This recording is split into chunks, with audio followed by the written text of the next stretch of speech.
One click. After 4 years, magpapalit na ako ng spark plug ko dito sa aking Ford Links. Bale, 4 years mahigit din yung itinagalong spark plug na Bosch Double Iridium. So, sulit na sulit. Ngayon lang mga paps, wait lang, magpapalit ako nito. Right, so ito na yung luma na inabot ng mahigit 4 years. Ito na yung bagong Bosch Double Iridium na spark plug ko. So, kapag magkakabit tayo ng spark plug, huwag nating basta ihuhulog dito sa butas. Kasi pwedeng maapektuhan to pagbagsak niya. Kaya, dapat gumamit tayo ng wrench para sa spark plug. Kasi pag kinabit natin yan dyan, hindi siya mahuhulog. Meron siyang goma sa loob. Yan. So, pag kakabit natin, diretso lang sa loob. Tapos, hihigpitan na natin. Yan lang, wait lang, kakabit ko lang mga paps.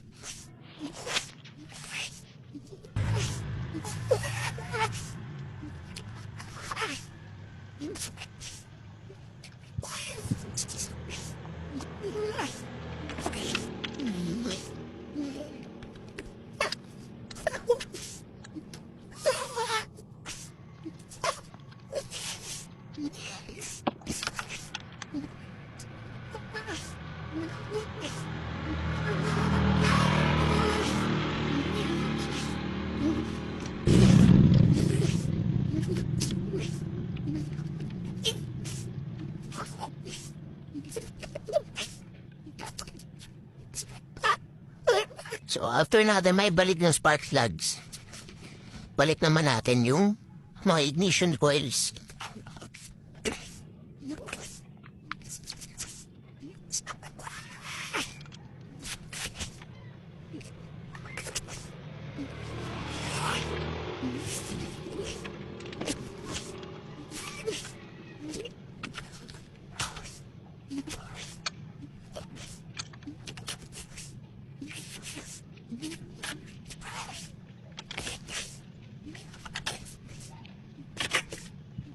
Huwag natin kakalimutan yung ignition coil harness. So, out with the old, in with the new na tayo na spark plug. Sobrang sulit kasi yung lifespan niya is 5 years.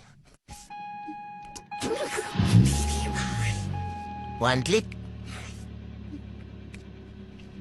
Sobrang lakas bumigay ng kuryente ng spark plug na Bosch Double Iridium. Sobrang sulit, sobrang lakas din sa biyahe.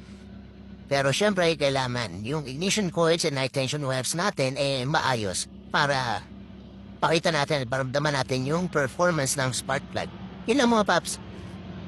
If you're not yet subscribed to my YouTube channel, please consider subscribing. If you like this video, please give it a thumbs up. Peace out.